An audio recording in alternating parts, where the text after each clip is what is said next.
Hello everyone, welcome to Parallel Physics KV.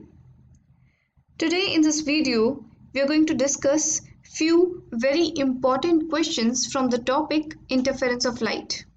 These are based on coherent sources of light. Question number 1 says, what is interference of light? Give one example of interference from your daily life. Interference क्या होता है light का और आपको एक example भी बताना है from your daily life.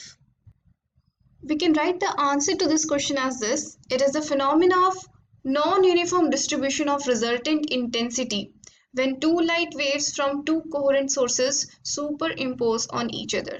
दो coherent sources है जिनसे जो light waves आती हैं जब वो superimpose करती हैं तो लाइट नॉन यूनिफॉर्मली रीजन में डिस्ट्रीब्यूट हो जाती है. कहीं पर ज्यादा होती है, कहीं पर कम होती है. जहाँ पर ज्यादा होती है वहां पर ब्राइट फ्रिंज होता है और जहाँ पर कम होती है वहां पर डार्क फ्रिंज होता है.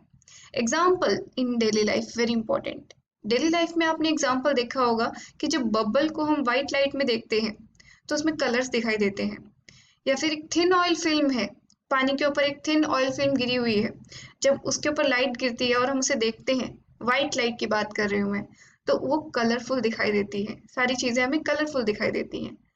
This is the consequence of interference of light. जब लाइट वेव्स इंटरफेयर करती हैं, अलग अलग वेवलेंथ की लाइट वेव्स इंटरफेयर करेंगी, सो हमें अलग अलग मैक्सिमास दिखेंगे उन डिफरेंट वेवलेंथ्स के, जिसकी वजह से हमें कलर्ड चीजें दिखती हैं इन सोप बबल और thin oil film. Second question जो एग्जाम में पूछा जा सकता है, that is what are coherent sources of light. Very important. Why are coherent sources of light necessary to produce sustained interference pattern? Coherent sources of light जरूरी क्यों है sustained interference pattern produce करने के लिए? We've already studied this. Two sources producing light waves of same frequency and zero or constant initial phase difference are called coherent sources of light. Necessity of coherent sources of light. Coherent sources of light हमें जरूरत क्यों है to produce a sustained interference pattern? Coherent sources produce light waves with constant phase difference, due to which position of maxima and minima does not change with time. अगर constant phase difference रहेगा, phi ही है वहां पर, phi change नहीं हो रहा, तो जो स्क्रीन पर मैक्सिमा और मिनिमा की पोजीशंस हैं वो टाइम के साथ चेंज नहीं होंगी.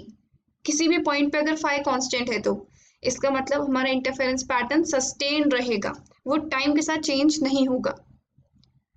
Now the third question says what are the essential conditions for two light sources to be coherent. Essential conditions क्या है कोहेरेंट सोर्सेज ऑफ लाइट होने के लिए? These are the two conditions, that they should produce light waves of same frequency, दोनों light waves same frequency की होनी चाहिए या फिर same wavelength की कह सकते हैं हम, and two waves should be in the same phase or have a constant phase difference.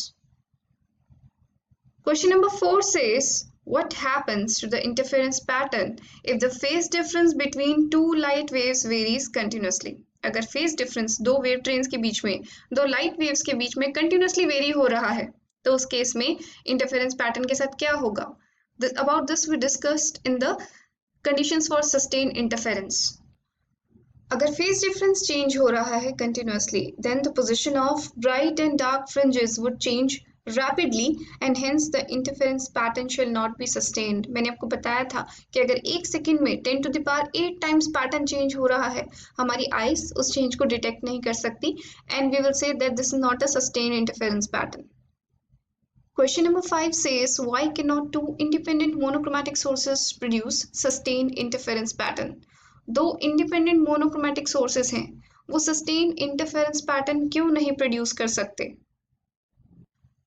The answer will be two independent sources cannot maintain a constant phase difference. ये भी हमने डिस्कस किया था कि दो इंडिपेंडेंट सोर्सेज एक constant phase difference maintain नहीं कर सकते, जिसकी वजह से इंटरफेरेंस पैटर्न टाइम के साथ चेंज हो जाएगा. Question number 6 says, why does a soap bubble show beautiful colors when illuminated by white light? एक सोप बबल ब्यूटीफुल कलर्स क्यों शो करता है जब उसको व्हाइट लाइट से इल्यूमिनेट करते हैं? We've already discussed that this is due to interference of light, but the reason is light waves reflected from outer and inner surface of the soap bubble interfere. एक soap bubble बहुत thin होता है, उसकी दो surfaces होती हैं, एक outer surface होती है, एक इनर सर्फेस होती है. जब लाइट अंदर जाती है तो वो रिफ्लेक्ट हो जाती है, एक लाइट वेव बाहर वाली सरफेस से रिफ्लेक्ट होती है, एक लाइट रे अंदर वाली सरफेस से रिफ्लेक्ट होती है। Now for different wavelengths, conditions for constructive interference are satisfied at different positions. White light जो होती है वो अलग अलग वेवलेंथ्स की बनी होती है, तो अलग अलग वेवलेंथ्स के लिए अलग अलग पोजिशंस होंगी कंस्ट्रक्टिव इंटरफेरेंस की, जिसकी वजह से हमें वो कलरफुल दिखता है bubble. Now this can also be asked in the exam कि sustained interference pattern क्या होता है। ये एक ऐसा इंटरफेरेंस पैटर्न होता है स्क्रीन पे जिसमें पोजीशन ऑफ मिनिमा और मैक्सिमा चेंज नहीं होते हैं with time. An interference pattern in which the position of maxima and minima on the screen does not change with time is called a sustained interference pattern. So these were a few questions from the topic interference of light, जिसमें हमने coherence पे focus किया है। Thank you for watching, have a good day.